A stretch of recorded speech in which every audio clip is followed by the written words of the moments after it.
Tidak. Ya, konsep dasarnya ada di Quran surah kelima Al-Maidah di ayat ke-35. Allah berfirman, "Ya ayyuhalladzina amanu taqullaha wabtaghu ilaihil wasilah." Hai orang-orang yang menyatakan diri beriman kepada Allah, tingkatkan takwamu kepada Allah. Dengan meningkatkan takwa itu, jadikan wasilah untuk mengentaskan persoalan hidupmu dan meraih apa yang kamu harapkan. Jadi wasilah atau media untuk mengentaskan persoalan kehidupan itu caranya meningkatkan takwa. Karena itu penegasannya disebutkan di Quran surah ke-65 di akhir ayat yang kedua, di awal ayat yang ketiga. Wa may yattaqillaha yaj'al lahu makhraja. Siapa yang mampu meningkatkan takwanya kepada Allah, maka Allah akan berkenan memberikan jalan keluar, solusi, mengentaskan kesulitannya. Wa yarzuqhu min haitsu la yahtasib, bahkan memberikan rezeki dari sisi yang tidak dia duga. Bahkan seterusnya, yaj'al lahu min amri yusra, menjadikan hidupnya menjadi lebih mudah, nyaman, hilang sulitnya. Yusra lawannya usra. Ketika yusra muncul, usranya hilang, ya kan?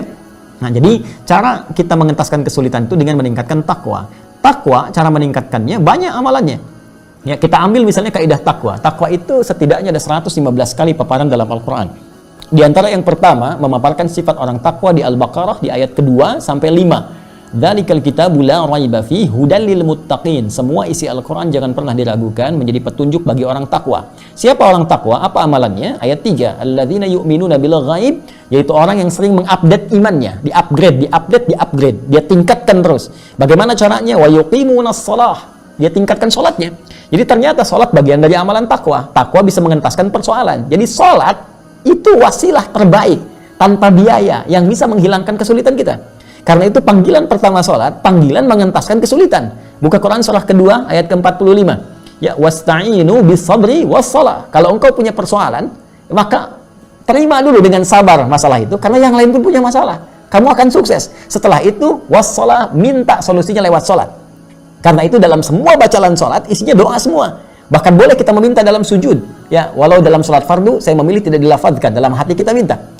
Ya, iman kita dipertaruhkan. Al-Baqarah ayat 153, ya, ayat 153. Ya ayyuhalladzina amanu ista'inu bis-sabri was-shalah. Hei, kalau kamu nggak yakin iman kamu di mana, kata Allah. Hei orang beriman, terima persoalan dengan sabar, minta solusi lewat salat. Karena itu kita minta, iyyaka na'budu wa iyyaka nasta'in. Ya Allah, aku sekarang ibadah salat, aku sekarang punya masalah. Aku minta solusi ya Allah. Maka lihat hadis qudsi jawabannya. Hadza baini wa baina 'abdi wa li 'abdi masal. Kata Allah, ini perjanjian antara aku dengan hambaku. Kalau hambaku benar salatnya, aku tuntaskan, aku berikan semua permohonannya. Satu salat. Dan salatnya bentuknya jama' di situ, teman-teman sekalian. Ya, bentuk mufrad yang bermakna jama'. Wa yuqimunas shalah. Alif lam shad lam wawu ta marbutah. Ya. Ya, kalau bentuknya jama' dalam konteks luas artinya bukan fardu saja. Mulai tahajudnya kerjakan. Konsisten tahajud, teman-teman. Itu Allah berjanji, dengan Anda menunaikan tahajud diberikan 4 hal. Salah satunya dientaskan dari segala kesulitan. Ya, Quran surah ke-17 ayat 79 sampai 81. Wa minal laili fatahajjad bihi nafilatan laka, ya, asa ayyab'atsaka rabbuka maqama mahmuda. Allah angkat nanti karir Anda. Ya, wa qur rabbi adkhilni mudkhala sidqin, dibimbing mengawali pekerjaan. Wa akhrijni mukhraja sidqin, dibimbing mengentaskan kesulitan. Wa ja'alni min ladunka sultanan nasira, dilindungi kalau ada orang yang ingin sengaja menjahili Anda dalam pekerjaan. Ya, di salat. Wa mimma razaqnahum yunfiqun, infak. Karena itu tadi ada redaksi. Ya, infak, bersedekah dalam konteks dengan harta bisa mengentaskan kesulitan. Bisa. Ada teorinya itu. Ya, bahkan ada keterangan-keterangan yang disampaikan dari ulama bersanad kepada Rasulullah sallallahu alaihi wasallam. Walladzina yu'minuna bima unzila ilaik, interaksi dengan Al-Qur'an.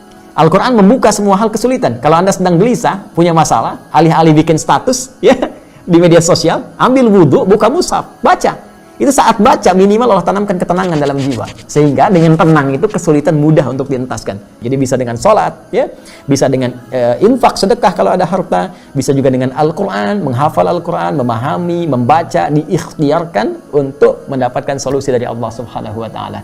Demikian segala dalil yang tertuang dalam Al-Quran. Semoga dengan itu Allah memudahkan kita untuk mengamalkannya. Itu intinya. Wallahu ta'ala a'lam bissawab.